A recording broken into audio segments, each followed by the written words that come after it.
Welcome to Professor Sky's Spam Channel, where I talk about anything that's not new music. Abortion.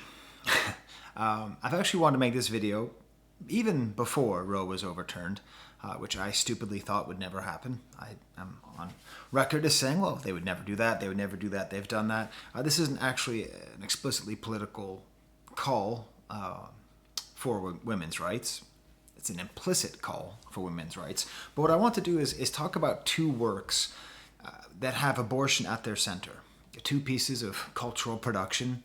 And, it's hard because abortion, no matter what side you're on of the debate, it's always tough. I mean, even people who are in favor of women's rights, the actual act of abortion is hard to discuss. It's hard to think about. It's difficult. So there are two works that are excellent and very interesting works from the 1990s that tackle this question of abortion that I think we should talk about. And I'm going to talk about it with you because one of the authors of one of the works just won the Nobel Prize for Literature. I'm not British. So before I get to that book, the book by Annie Ernaux, I want to talk to you about the movie Citizen Ruth. Do you know about this movie? Tell me in the comments if you've even heard of this movie. It's directed by Alexander Payne, the same guy who did Sideways and Nebraska and About Schmidt. A very good director. He also did Election, if you've ever seen that. Very dark comedic wit. And Citizen Ruth is this insane movie where Laura Dern, one of my favorite actresses, plays this glue-sniffing dummy. It's the only way to describe her, who ends up being taken up in the middle of this culture war around her own abortion and her own decision. Now, the movie's interesting for several reasons. One is the fact that they chose such a empty figure at the center. Like the fact that you don't really sympathize with her. She's so irresponsible and so idiotic that she's not that sympathetic of a character. But then the way that they show that she just has her agency taken away at every single turn. She's just dumb and poor. And she sniffs glue and she gets arrested and finds out she's pregnant again.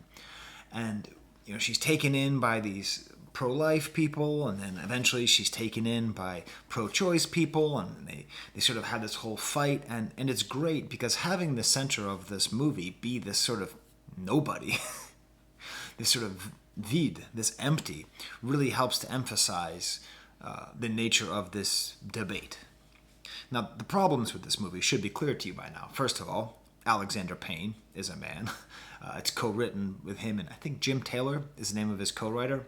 So we have two men writing about abortion, which is fine, but there's obviously a certain amount of distance there when we're talking about women's rights. And then the main problem is the movie is way too both sides. It's really both sidesy because fundamentally, I just rewatched it. It's on Amazon Prime, by the way. It's totally worth watching, if for nothing else, for Laura Dern, just at the top of her game. And it's darkly comic in a very funny way. But it both sides it because it's not really about the abortion debate. It's about culture wars.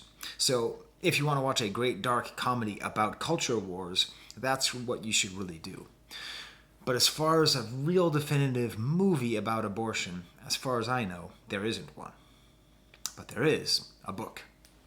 Now, I actually looked it up at the beginning of the video. It turns out this was published in 2000. I thought it was 99. So, L'événement in French, The Happening in English, is by Annie Ernaux. So she just won the Nobel Prize for literature, littérature. And what you gotta love about Annie Ernaux is this is how long her books are. Do you see? Really, really thin. She writes these insanely personal stories about her life. And she herself, in a way, a lot like Citizen Ruth, is not a particularly spectacular person. She is not cataloging a brilliant life. She is brilliantly cataloging a somewhat normal life. So she talks about all sorts of things, but this book, The Happening, is probably her most relevant because she discusses having an abortion. Now, France legalized abortion thanks to the Simone Veil law, but when she was growing up, it was not legal. And so she tells this story in the most matter-of-fact way. And every character in this book, including herself, He just seems oddly passive, and just like the man who's the father. You can actually hear my daughter crying upstairs. Ironically, a baby's crying upstairs. Like, the doctors seem oddly passive and patronizing. The father seems oddly patronizing. The parents seem oddly patronizing. In both Citizen Ruth and The Happening, we have these women who are at the center of this this vortex, this game of life and death, or is it life and is it death, that seems that sort of goes beyond their comprehension. But what makes this so great is that it's her coming to terms with it many years later, trying to figure out how did she feel as a young woman. What was her experience like? What happened to her? What did she have to do to get this illegal abortion? So, again, it's called The Happening, which is a great example of the euphemism, right? Because it's not called the abortion; it's called The Happening. And I'm just going to read some sections of it to you. Okay, I'm going to have to get my reading glasses on because I think it'll help show you the power. And again, you can get this book at a bookstore or on Amazon if you want. I guess you can watch Citizen Ruth on Amazon. This is an example of the matter-of-fact quality of her writing. I wasn't the least bit apprehensive about getting an abortion. It seemed a highly feasible undertaking, admittingly not an easy one, but it did not require undue courage. A minor ordeal. All I needed to do was follow in the footsteps of the myriad women who had preceded me.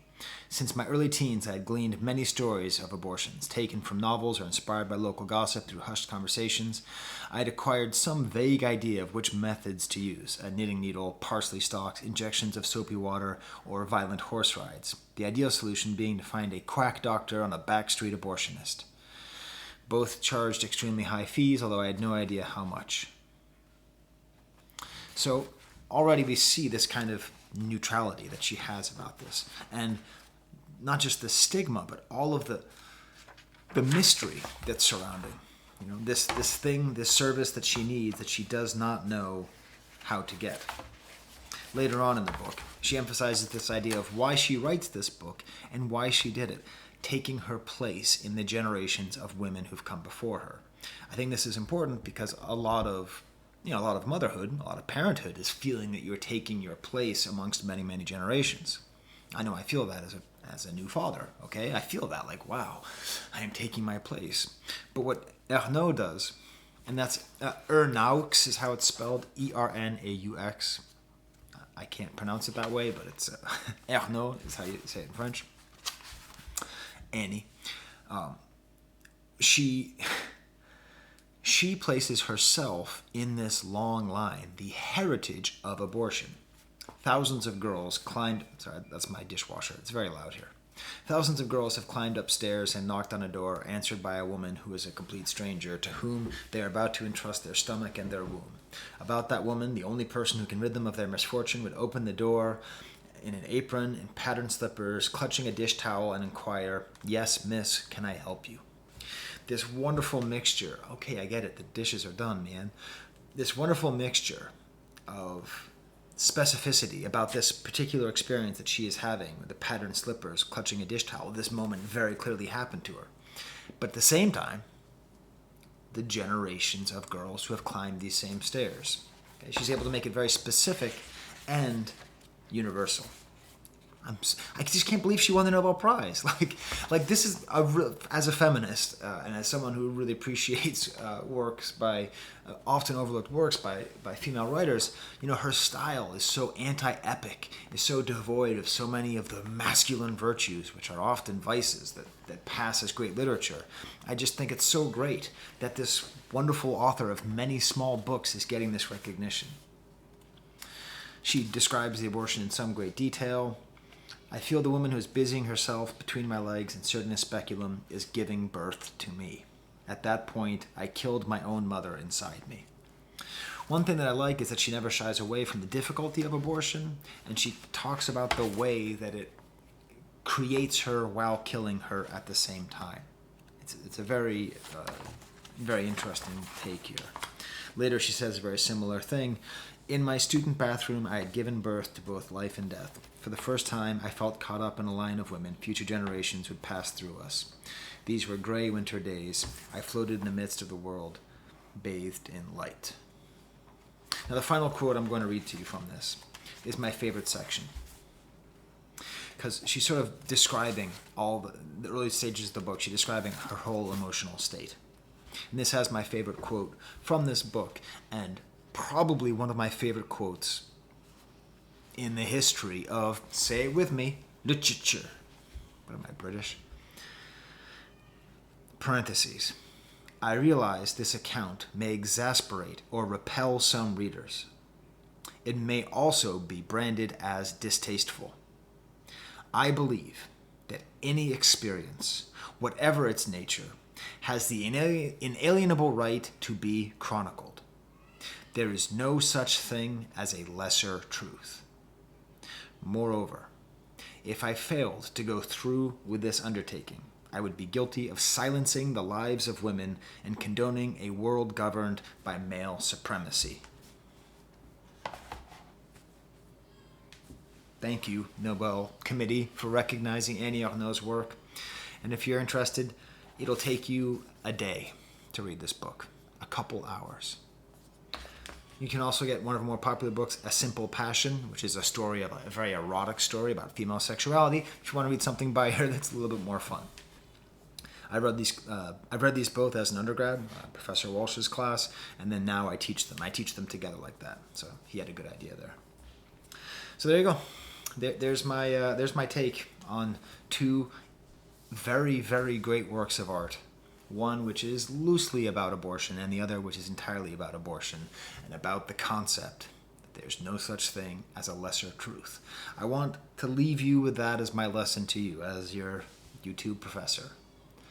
There is no such thing as a lesser truth. All truths deserve to be chronicled and thought about. All of them.